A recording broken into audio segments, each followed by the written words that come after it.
Hello everyone, आप देख रहे हैं कॉमर्स पॉइंट। आज के इस वीडियो में मैं आपके साथ डिस्कस करूंगी अकाउंटिंग प्रिंसिपल्स के बारे में, ठीक है। और मेरा टारगेट रहेगा कि बेस्ट सिंपल वे से आपको समझाऊं सो दैट आपको ये 10 मिनट्स की वीडियो देखकर ये कॉन्सेप्ट सारे लर्न हो जाएं, ठीक है। सबसे पहले प्रिंसिपल्स का मतलब क्या होता है। कुछ ऐसे कॉन्सेप्ट, कुछ ऐसी चीज़ें जिसको फॉलो करते हुए आप कोई काम करते हैं, ठीक है। और अकाउंटिंग मतलब हमारा अकाउंट्स। इसका मतलब अकाउंट्स को बनाने के लिए जिन कॉन्सेप्ट्स को हम यूज़ करेंगे उन्हें कहते हैं accounting principle. Accounting principles are the journal guidelines. ये क्या है? गाइडलाइंस है जो कि हमें बताएगी कि हमने अपने अकाउंटिंग रिकॉर्ड्स कैसे मेंटेन करने हैं, हमने अपनी फाइनेंशियल रिपोर्ट्स किस तरह से बनानी है। एक बिजनेस में बहुत सारी पार्टीज होती हैं जिनके पैसे इन्वेस्टेड होते हैं, जिन्हें हम क्या कहते हैं? इन्वेस्टर्स। और ये इन्वेस्टर्स जानना चाहते हैं कि बिजनेस में जो उनका पैसा लगा हुआ है उसे कैसे यूटिलाइज किया जा रहा है। इसके लिए आपको क्या करना पड़ता है? आपको फाइनेंशियल रिपोर्ट्स बनानी पड़ती है, आपको प्रॉफिट एंड लॉस अकाउंट बनाना है, आपको बैलेंस शीट बनानी है। अब इन डॉक्यूमेंट्स को, इन स्टेटमेंट्स को कैसे बनाएंगे, उसके लिए कुछ हमें गाइडलाइंस पता होनी चाहिए। अकाउंटिंग प्रिंसिपल्स ऐसी गाइडलाइंस ही हैं। अगर हम बात करें अकाउंटिंग प्रिंसिपल्स फॉलो क्यों करने ज़रूरी है, तो उसके लिए हमेशा दो बातें याद रखना। एक तो यूनिफॉर्मिटी आए हमारे अकाउंटिंग स्टेटमेंट्स में, दूसरा बेटर तरीके से हम अंडरस्टैंड कर सके। इन दोनों चीज़ों के लिए अकाउंटिंग इंफॉर्मेशन मेंटेन करते हुए हमें अकाउंटिंग प्रिंसिपल्स को फॉलो करना पड़ेगा, ठीक है। अब यूनिफॉर्मिटी का मतलब क्या है? यूनिफॉर्मिटी का मतलब है कि जो मैंने मान लीजिए 2018 में जो अकाउंटिंग प्रोविजंस फॉलो की हैं, जो मैंने मेथड्स वैल्यूएशन के फॉलो किए हैं, सेम मेथड्स मैं 2019 में भी फॉलो करूं, तभी तो मैं इन स्टेटमेंट्स को कंपेयर कर सकती हूँ, ठीक है। जैसे डेप्रिसिएशन के लिए डिफरेंट मेथड्स होते हैं, वैल्यूएशन ऑफ स्टॉक के डिफरेंट मेथड्स होते हैं। अगर मैं सेम मेथड फॉलो कर रही हूँ, इसका मतलब एक यूनिफॉर्मिटी मेंटेन हो रही है मेरी बुक्स को मेंटेन करने में, बनाने में, तभी मैं चीज़ों को कंपेयर कर सकती हूँ, ठीक है। आपको क्लियर हो गया प्रिंसिपल्स क्या है? सिंपल गाइडलाइंस है, ऐसी गाइडलाइंस जिसको फॉलो करते हुए हम अकाउंटिंग इंफॉर्मेशन को रिकॉर्ड करेंगे और प्रॉपर रिपोर्ट्स मेंटेन करेंगे। अब हम प्रिंसिपल्स को दो कैटेगरीज में डिवाइड कर देते हैं। एक है अकाउंटिंग कॉन्सेप्ट्स, एक है अकाउंटिंग कन्वेंशंस। इस वीडियो में मेरा फोकस कॉन्सेप्ट्स के ऊपर रहेगा। नेक्स्ट वीडियो में आपके साथ कन्वेंशंस को डिस्कस करूंगी, ठीक है।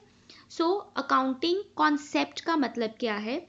कॉन्सेप्ट का मतलब होता है assumptions on the basis of which financial statement of the business entity are prepared।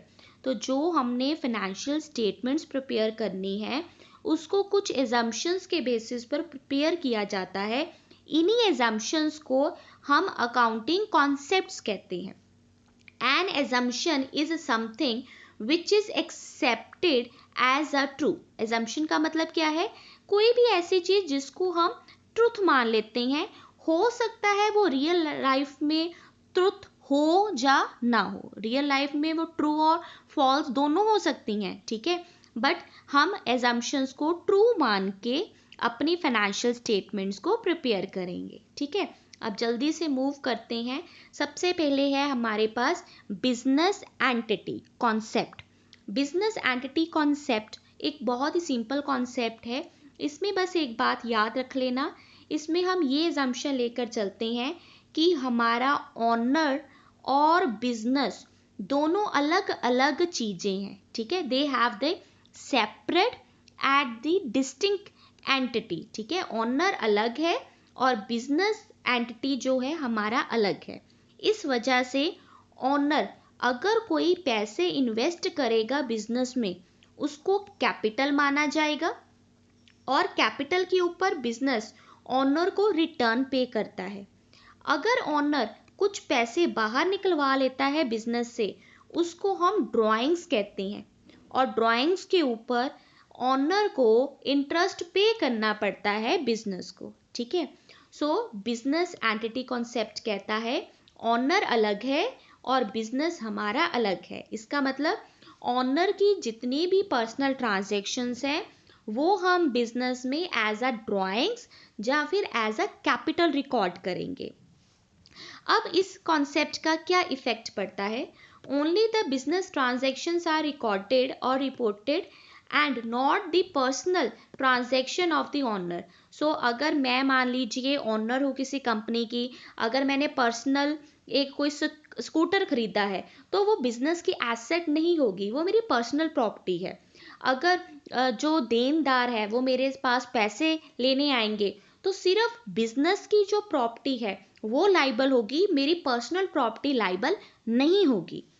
Income and profit is the property of the business unless distributed among the owner. Owner को क्या मिलेगा?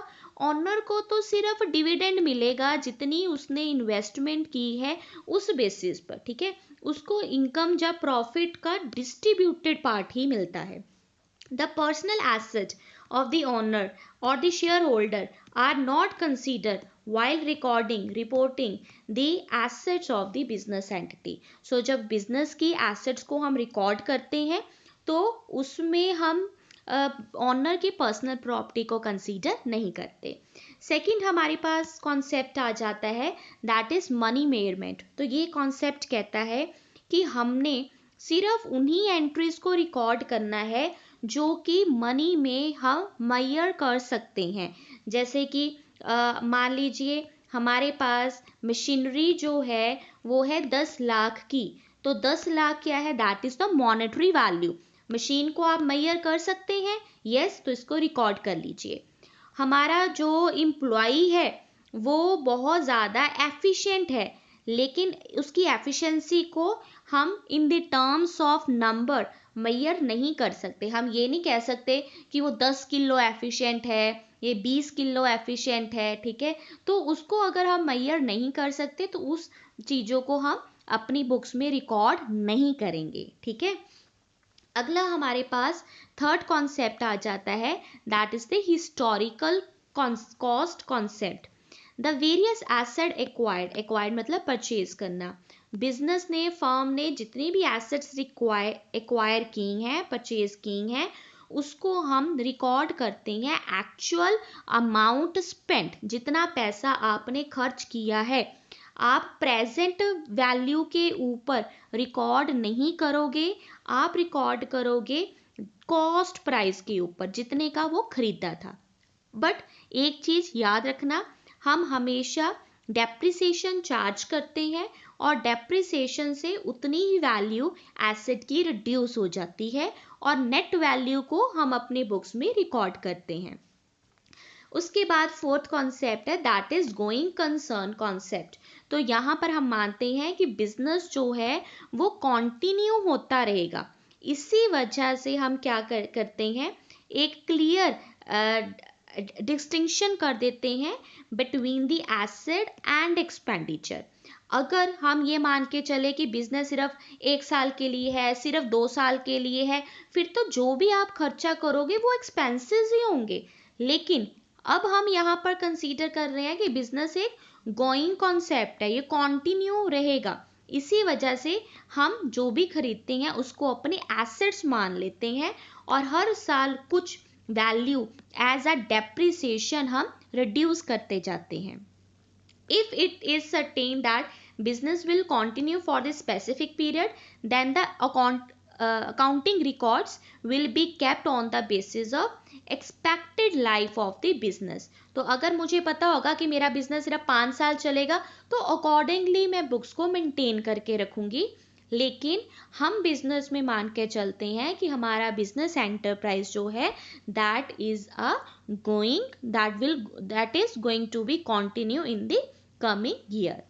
अगला कॉन्सेप्ट है हमारे पास, that is the dual aspect concept. So dual aspect का मतलब है कि अकाउंट्स में जो भी ट्रांजेक्शन होगी उसका ड्यूअल इफेक्ट पड़ेगा. ड्यूअल का मतलब है डबल, दो जगह पर इफेक्ट पड़ेगा. ठीक है, एग्जाम्पल दिया है जैसे Ram started business with cash. तो एक तो हमारे पास बिजनेस में कैश आया. कैश हमारे पास क्या होती है, that is the current asset. ठीक है, करंट एसेट हमारी इंक्रीज होगी. दूसरी तरफ क्योंकि राम बिजनेस में पैसा लेकर आया है, इसका मतलब कि वो क्या लेकर आया है, कैपिटल लेकर आया है. तो दूसरी तरफ कैपिटल बढ़ गई. कैपिटल हमारे लिए क्या होती है, लाइबिलिटी होती है. ठीक है, एक तरह से बिजनेस की वो लाइबिलिटी है. तो दो इफेक्ट पड़ गए, एक तरफ कैपिटल बढ़ गई, एक तरफ हमारी एसेट बढ़ गई.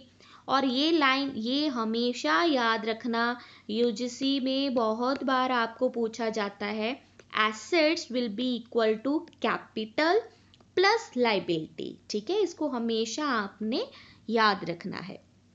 उसके बाद है रेवेन्यू रिकॉग्निशन है, एक्रूअल कॉन्सेप्ट है, अकाउंटिंग पीरियड मैचिंग, बहुत सारे कॉन्सेप्ट रहते हैं. ये वीडियो बड़ी हो जाएगी. सो मैं नेक्स्ट वीडियो में आपके साथ इन कॉन्सेप्ट्स को डिस्कस करूँगी. अगर आपको वीडियो अच्छी लगी है then don't forget to subscribe commerce point. Thank you everyone.